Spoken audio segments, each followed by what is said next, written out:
말씀은 구약성경 사사기 1장 8절에서 15절까지입니다. 사사기 1장 8절에서 15절까지 우리 같이 한 목소리로 함께 읽겠습니다. 유다 자손이 예루살렘을 쳐서 점령하여 칼날로 치고 그 성을 불살랐으며 그 후에 유다 자손이 내려가서 산지와 남방과 평지에 거주하는 가나안 족속과 싸웠고 유다가 또 가서 헤브론에 거주하는 가나안 족속을 쳐서 세세와 아히만과 달메를 죽였더라. 헤브론의 본 이름은 기럇 아르바였더라. 거기서 나아가서 드빌의 주민들을 쳤으니 드빌의 본 이름은 기럇세벨이라. 갈렙이 말하기를 기럇세벨을 쳐서 그것을 점령하는 자에게는 내 딸 악사를 아내로 주리라 하였더니 갈렙의 아우 그나스의 아들인 온니엘이 그것을 점령하였으므로 갈렙이 그의 딸 악사를 그에게 아내로 주었더라. 악사가 출가할 때에 그에게 청하여 자기 아버지에게 밭을 구하자 하고 나귀에서 내림에 갈렙이 묻되 내가 무엇을 원하느냐 하니 이르되 내게 복을 주소서. 아버지께서 나를 남방으로 보내시니 샘물도 내게 주소서 하매 갈렙이 윗샘과 아랫샘을 그에게 주었더라. 아멘. 이제 여호수아가 죽고 난 뒤에 가나안 땅 안에서 이제 다시 가나안 정복 전쟁들이 시작이 됩니다. 완전히 정복이 되지 않았었고 또 여호수아가 죽고 난 뒤에 그 가나안 족속들이 이제 여호수아가 죽고 난 뒤에 다시 그들의 세력을 모으기 시작했던 것이죠. 유다 자손의 그 예루살렘 점령은 8절에서 쳐서 점령했다. 그리고 쳐서 성을 불살랐다. 이렇게 되어 있습니다만 이제 뒤에 21절에도 가면 베냐민 자손이 여부수 족속을 쫓아내지 못했다라고 하는 이야기가 나옵니다. 그러니까 여기서 8절에서 이야기하는 예루살렘 점령이라고 하는 것은 완전한 점령을 의미하지는 않습니다. 실제로 이제 사무엘 하에 가서 사무엘하 5장에 가면 이제 다윗이 그러니까 이 사사 시대가 끝나고 사울이 지나고 다윗이 왕이 되고 난 뒤에 비로소 이 예루살렘을 정복해서 그때 다윗성이라고 이름을 명명합니다. 그러니까 그때까지는 이 예루살렘이 완전히 정복되지 않았습니다. 근데 이 예루살렘 정복이라고 하는 것은 가나안 땅 전체에서 매우 상징적인 도시인 것은 틀림없습니다. 지금 뭐 아직 여기에 성전이 세워지지도 않고 그렇지 않지 않습니까? 그러니까 어떻게 보면 사실은 이 가나안 땅에서 일어나는 이 가나안 전쟁의 그 중심이 훗날 세워지게 될 성전을 향해서 가고 있는 것을 보게 돼요. 그러니까 우리가 뒤에서부터 이렇게 살펴봤기 때문에 그러니까 이때부터 가나안 땅을 정복할 때 이 예루살렘을 늘 염두에 두고 있구나. 그게 뭔지 몰라요. 근데 뒤에 가보니까 이제 거기에 성전이 생기지 않습니까? 지금 이 예루살렘의 중요성, 지리적인 특성으로도 예루살렘이 높은 지대에 있습니다. 그런데 성경은 9절에서 뭐라고 이야기하냐면 그 후에 이렇게 얘기합니다. 그 후에 그리고 내려가서 우리가 보통 어느 나라든지 우리나라에서도 우리나라의 중심이 서울이지 않습니까? 서울. 그래서 이렇게 서울로 간다고 할 때 올라간다 이렇게 합니다. 그리고 서울에서 내려가면 무조건 내려간다 이렇게 이야기합니다. 그래서 그 중심이 되는 그 도시를 높은 곳으로 이렇게 심리적으로도 이렇게 생각을 합니다. 그러니까 예루살렘에서 이제 가나안 땅 전체를 이렇게 이제 하나씩 넓혀가는, 그렇지 마치 이 정복 전쟁의 중심이 예루살렘이고 그리고 거기에서 옆으로 확장시켜 나가는 그러한 모습으로 서술이 되어 있습니다. 지금 이 맨 처음에 예루살렘에서 내려가서 이제 싸운 것이 산지와 남방 평지 거주하는 가나안 족속과 싸웠고, 유다가 또 가서 헤브론에 거주하는 가나안 족속을 쳐서, 그러니까 이제 예루살렘에서 산지로 평야로 이렇게 이제 확장돼 가는 겁니다. 그리고 나서 헤브론에 도착을 한 거죠.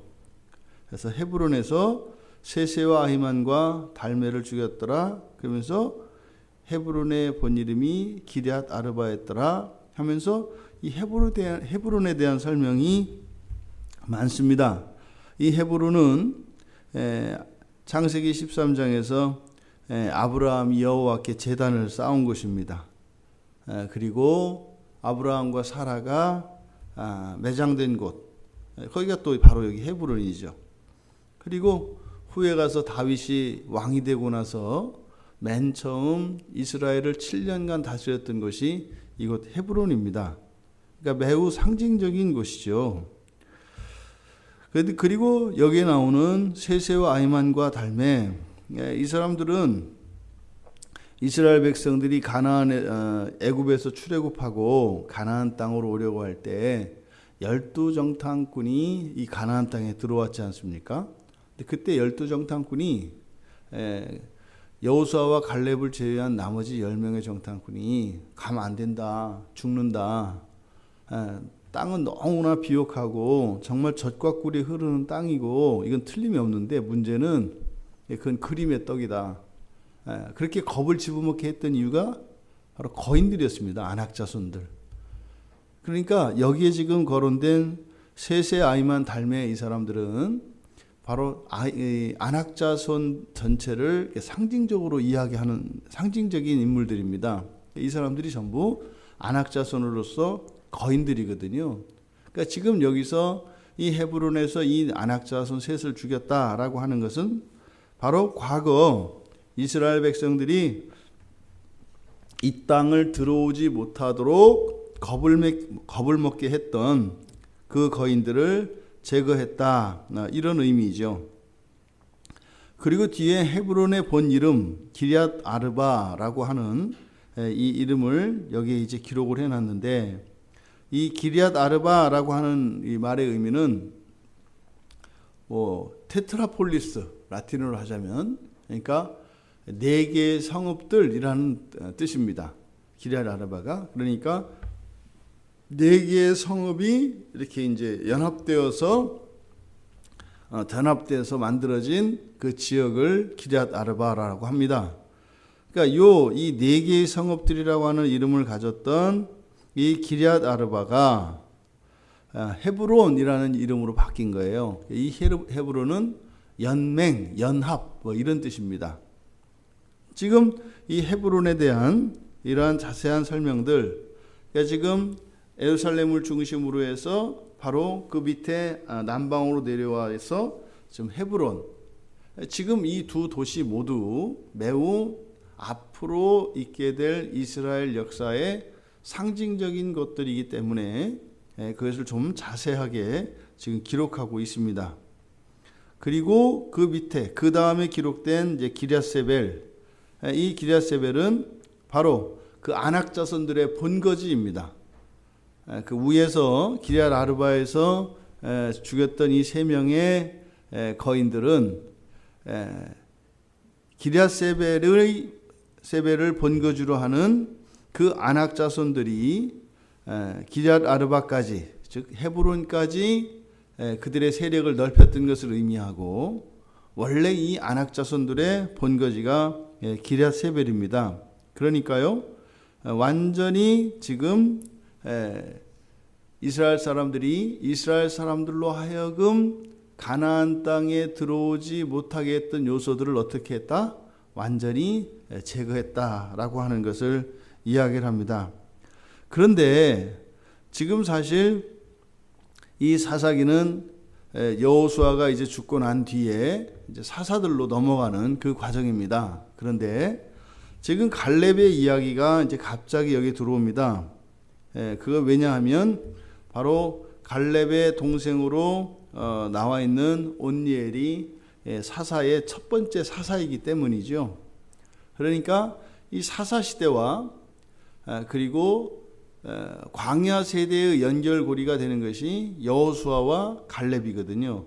그럼 여호수아는 광야에서 이스라엘 백성들을 이끌고 가나안 땅에 입성했던 지도자이고, 그리고 여호수아가 죽고 난 뒤에 이제 하나님께서 이스라엘 백성들을 직접 통치하시게 되는데, 그때 이스라엘 백성들을 통치하시면서 비상시에 하나님이 사용하시는 사람들이 사사입니다.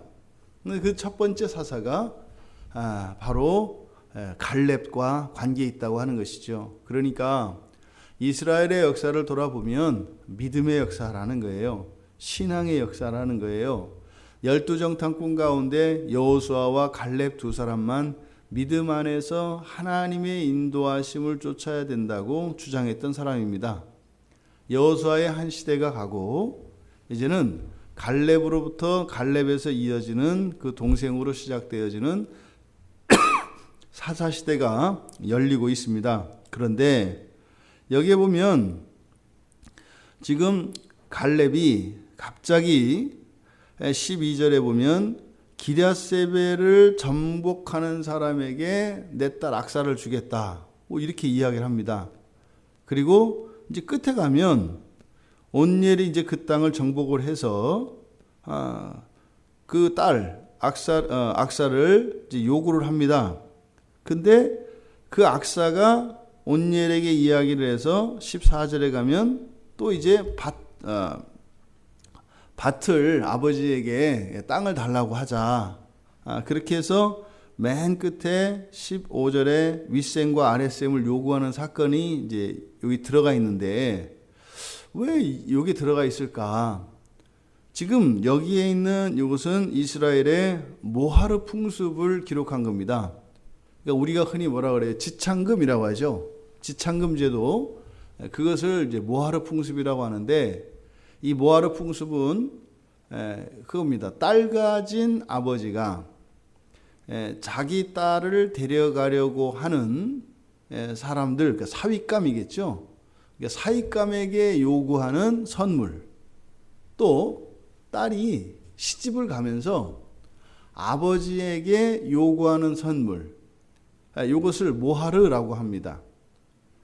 그러니까 지창금으로 남자가 자기 아내감을 구하기 위해서 가지고 있는 지창금, 또 아버지가 딸에게 살림미천으로 주는 이거를 보통 뭐 빙물, 빙패, 우리말로는 이렇게 이제 이야기를 하거든요. 지금 여기서 이 모하르 풍습을 다루고 있는 게 뭘까? 그러니까 갈렙은 내 딸을 데려갈 사람은 이 게랴세벨 땅을 나에게 가져와라, 이런 의미죠. 지창금으로. 그러니까 누구든지 이것을 가지고 오면 내 딸을 주겠다라는 거예요. 또 이 악사는 시집을 가면서 사실은 매우 드문 경우입니다. 딸에게 이렇게 딸이 선물을 요구하고 뭐 그렇게 해서 그것을 땅으로 주는 이런 일들은 이제 흔치 않은 일이었다고 합니다. 근데 악사가 어쨌든 농토를 요구했고, 그 남방에 있는 농토, 근데 그것은 곧 사실은 농토라고 하는 의미는 그냥 땅을 의미하는 것이 아니라 농사를 지을 수 있는 땅이기 때문에 농토냐 농토가 아니냐라고 하는 것을 결정되는 것은 뭐냐면 셈입니다. 셈이 있으면 거기가 농사를 지을 수 있는 농토가 되는 것이고, 셈이 없으면 그것은 쓸모없는 광야에 불과한 게 되는 겁니다. 그런데 악사가 셈과 함께 그 농토를 요구한 내용을 여기에 씁니다. 가나안 땅은 여호와 하나님께서 아브라함에게 이미 주시기로 약속한 땅입니다. 그러니까 하나님께서 그 땅을 주십니다. 주실 겁니다. 그런데 그 땅을 받고 난 뒤에 그 땅을 보존하고 또 그 땅에서 나오는 소산물들의 유익을 누리는 데는 그저 마음대로 그렇게 해서 되는 것이 아니죠. 여호와 하나님의 그 말씀을 지켜야 합니다. 여호와의 요구에 응했을 때 주어진 그 땅을 차지하고 그리고 그것을 끝까지 소유할 수 있게 됩니다. 하나님 백성들은 모든 것이 하나님의 약속에 기초합니다. 그 약속은 언약과 이어져 있고 그 언약에는 우리들이 해야 할 것과 하지 말아야 할 것들에 대한 그 규정들이 있습니다. 그래서 하나님과 이 언약 관계가 유지될 때라야 하나님이 주신 그 언약의 복들을 계속해서 누릴 수 있게 됩니다. 지금 성경에서 가나안 정복 전쟁에 대해서 다시 이야기를 하면서 바로 갈렙을 통해서 그 갈렙의 딸과 그 동생 이 온니엘 사이에 혼인에 대한 이야기를 꺼내요. 마치 지금 가나안 땅에 앞으로 확장되어져 가는 정복되는 이런 이 땅들이 바로 여호와 하나님과의 언약 관계 안에서 주어지는 것임을 상기시키는 것입니다. 우리가 이 세상을 살면서 누리는 모든 것은 그리스도로 말미암은 것입니다. 우리가 예를 들어서 뭐 농사를 짓거나 회사에 출근을 하거나 아니면 뭐 사업을 한다 할지라도 누구나 다 그렇게 살죠. 뭐 그리스도인이나 그리스도인이 아닌 사람이나 뭐 살아가는 방식이 다르지 않습니다. 나가서 일을 해야 되고 그것으로 우리들이 생활도 하고 이렇게 합니다. 근데 말입니다. 다르다는 거예요. 그게 달라요. 똑같은 땅에 씨를 뿌리고 거기에서 물을 주고 길러서 수확하는 이런 행위들이 그냥 뭐 이렇게 보기에는 똑같지요. 하지만 하나님의 자녀들, 하나님 자녀들이 살아가는 방식은 단순히 열심히 일하고 잘 관리해서 그렇게 되는 것이 아니라는 거예요. 이것이 한편에서 보면 오히려 이중고가 될 수도 있고 더 힘든 것처럼 보일 수도 있습니다. 왜요? 어차피 똑같이 해야 되는데 그냥 하는 게 아니라 하나님의 말씀을 지키면서 해야 된대. 그 얘기는요, 훨씬 더 어려운 거죠. 그런데 이것이 그저 이 세상이라고 하는 이 세상만을 우리가 염두에 두고 우리들의 삶을 생각한다면 분명히 그렇습니다. 분명히 더 어렵고 귀찮은 생활이라고 생각할 수 있습니다. 근데 말입니다. 그렇게 하는 이유가 무엇인가? 그렇게 하는 이유가 무엇인가? 바로 하나님의 백성들은 이 세상을 영원한 우리들의 거주지로 정착지로 삼는 사람들이 아니라 바로 잠깐 머물다 가는 사람들이고 우리가 살아갈 영원한 나라는 하나님 나라이기 때문에 바로 우리의 영원한 집이 그 하나님 나라인 것을 나타내는 것이 사실은 이 세상 사람들과 차이가 나게 하는 것이죠. 그것을 우리가 거룩하다 합니다. 우리는 단순히 이 세상을 성공적으로 좀 더 유리하게 더 부요로운 삶을 살기 위하여 하나님을 믿고 예수 그리스도의 그 구원을 얻은 사람들이 아니라 이 세상이 다인 줄 알고 살던 우리가 영원한 그리고 완전한 그 하나님 나라가 있는 것을 알게 되었고 그것을 믿고 우리들이 그 나라를 위하여 살아가게 된, 다시 말해 우리 인생의 궁극의 목적이 바뀐 사람들입니다.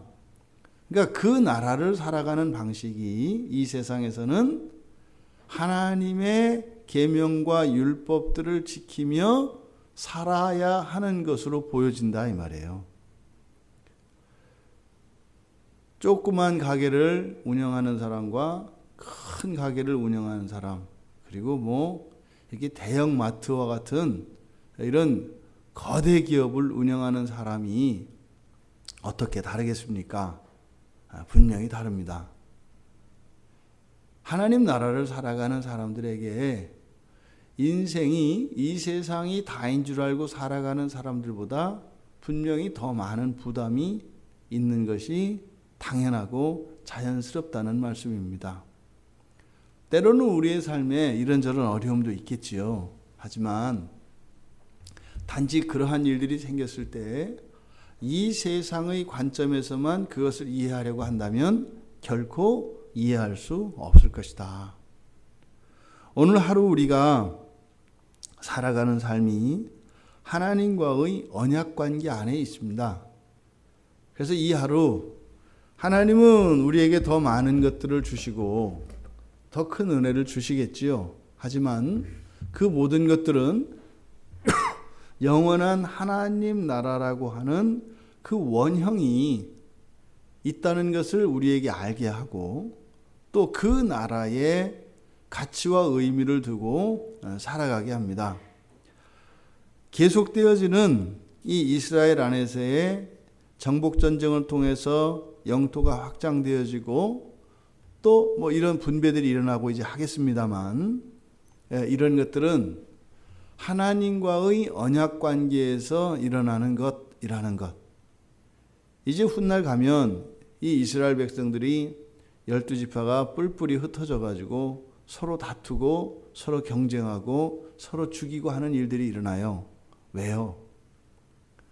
이들이 언약 안에서 하나님 안에서 하나가 되지 않으면 마치 이방에 있는 나라들과 다를 바 없이 그저 땅의 소산을 먹고 사는 그러한 사람들로 생각을 하게 되면 그들이 오히려 큰 어려움을 당하게 된다는 것입니다.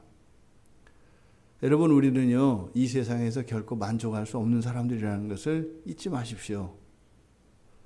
세상의 모든 것을 다 가져도 우리는 절대로 만족하지 않는 사람들입니다. 우리가 우스갯소리처럼 말을 하지 않습니까? 뭐 그렇다 하더라도 일단은 갖고 싶다. 그게 그런 게 아니다 이 말이죠. 우리의 오늘의 삶은 영원한 하나님 나라에서의 삶의 그림자로서의 삶인 것을 기억하시기 바랍니다. 결코 아무것도 아닌 것 아닙니다. 그러나 이것은 그림자의 삶이라고 하는 것. 그래서 지나치지 않게 그리고 게으르지 않게 우리에게 주어진 이 하루의 삶이 영원한 그 나라를 준비하는 그런 의미 있고 가치 있는 삶으로 하나님께 영광을 돌리며 감사할 수 있는 복된 하루가 되기를 주님의 이름으로 축원합니다. 하나님, 가나안 땅에서 이제 유다 자손들로부터 시작되어진 가나안 정복, 이것이 마치 저희들 하루하루의 일상과 다르지 않음을 생각하게 됩니다. 저희들은 언약 안에 있는 자들이고 하나님과 함께할 영원한 나라를 위하여 살아가던 하나님의 백성들인 것을 잊지 않게 하여 주셔서 우리의 온 마음이 이 세상에 빼앗기지 않게 하시고 또 이 세상이 아무 가치 없는 것처럼 여겨져서 또 하나님 나라로부터 멀어지는 일이 없도록 도와주시옵소서. 오늘 주신 이 하루의 삶에 감사하며 기쁨으로 우리의 힘을 다하여 살아가되 그 영원한 하나님 나라를 바라보는 거룩한 주의 백성들의 삶이 되게 하옵소서. 예수님의 이름으로 기도드리옵나이다. 아멘.